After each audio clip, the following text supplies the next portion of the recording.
Good afternoon. My name is Tracy O'Connor, and I will be speaking to you today about gun ownership and the Second Amendment. It is a topic that may spark anger in some of you, fear in others, even pride in a few. It is an age-old debate that creates more questions than answers. I intend to explore this complex problem as a means of gaining insight and hopefully spark a conversation among all of you. I will warn you that some images in this presentation may be disturbing. I want to take you back in time, a time when America was quite different. We were a burgeoning country, and the Founding Fathers were intent on establishing a country where the citizens were given certain rights. One of those rights was the Second Amendment.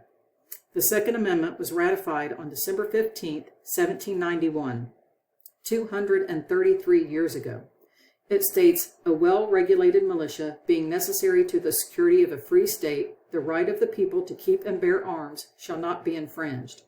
Many would argue that the amendment does not necessarily mean that an individual has the right to bear arms, only that an individual within a militia has the right.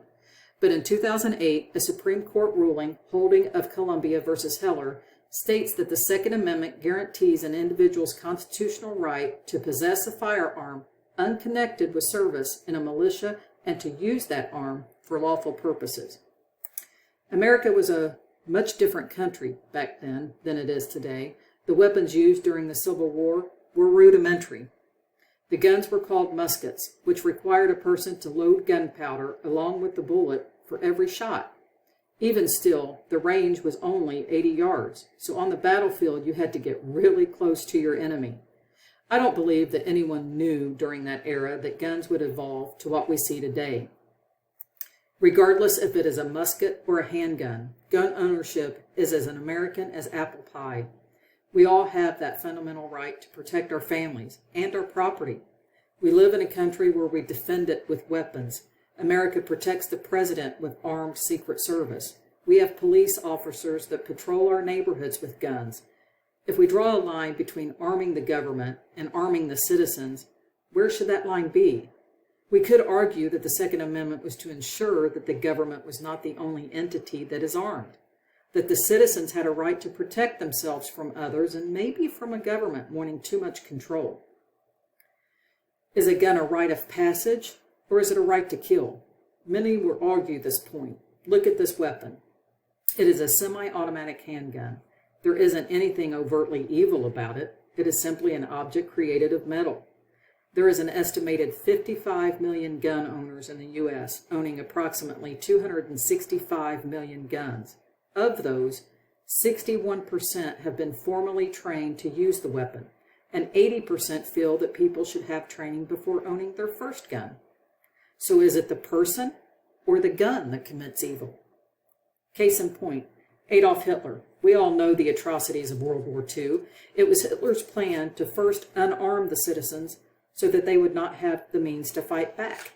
In 1933, Hitler seized power and used gun registration records to identify, disarm, and attack what he called enemies of the state. You may say, oh, that's an extreme case. If we become a country where we enact gun laws that take guns from the citizens, then we have no way of fighting back against the government or anyone else if we should ever need to. Gun laws are good intentions, but intentions that could go horribly wrong. A rite of passage. Some will say absolutely. There are generational gun owners, like my husband pictured here. He has guns from his father and his father's father, passed down as a symbol of what his family stood for. Guns were necessary. We used them to kill our food. There was not a Walmart on every corner back in the frontier days. You ate what you shot. Nowadays, hunting is looked upon with disgust, but it is how we fed our families. Guns were common. It was a way of life. This way of thinking has long been forgotten because we don't have to hunt for our food anymore. Guns now are looked upon as unnecessary weapons. It is that perception that is in part hindering us from finding a solution to this issue. Since we buy our food from Walmart, we use guns more for protection. If you are unarmed, your odds of survival would not be good if you were confronted with a violent situation. Picture yourself for a moment, you're home with your family, late at night, watching TV. You hear someone trying to gain access to your home. The threat to your life is real. You have no way of knowing the criminal's intentions. How do you intend to protect you and your family? Our local police do offer gun safety training courses, which help our society to be more knowledgeable about guns and how to use them. Approximately 3 in 5 gun owners report having firearm training. A right to kill lies with the criminal element. Those that wish to do us harm cannot be reasoned with. Only 7% of federal prisoners that possessed a firearm at the time of their crime purchased it from a licensed firearm dealer. If criminals aren't getting their guns legally, then gun control would only make it tougher for law-abiding citizens to arm themselves. We all know gun violence is a national epidemic. We have our children marching out of school because someone decides to break a gun. The National Center for Education Statistics show that 131 were killed in shooter incidents at elementary schools between 2000 and 2022. That's a period of 22 years. However, in just 1 year, from 2020 to 2021, there were 20 deaths from shooter incidents and 17 from suicide. Of those 17 suicides, 6 were from children aged 5 to 18 years. The insidious violence that kills the innocence of our youth cannot be explained. If you believe that if we eliminate the guns, we would eliminate the mass shootings, I would ask you, what prompts someone to grab a gun and commit violence in the first place?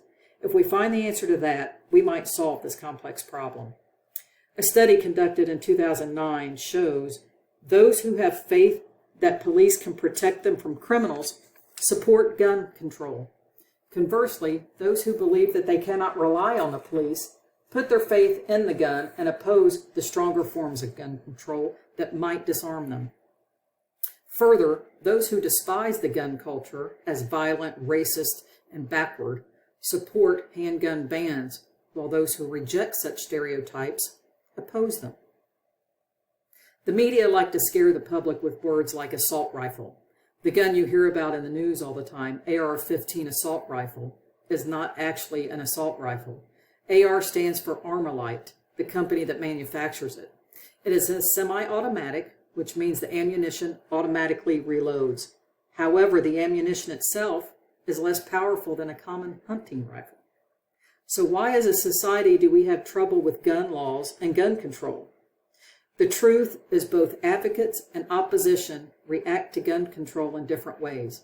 Regardless of how many school shootings or mass shootings we have, it is the political ideology that creates a lens through which these events are understood and evaluated. It is this lens that further widens the gun control debate. I don't believe any of us want our family, friends, schools, workplaces to experience violence of any kind. We protest, we get angry, we listen to the cries of mothers, and we demand reform. That reform must not come at the expense of our right to protect ourselves or our right to feed our families, but it must come with training, awareness, education, and focus on mental health. We all just want it to stop.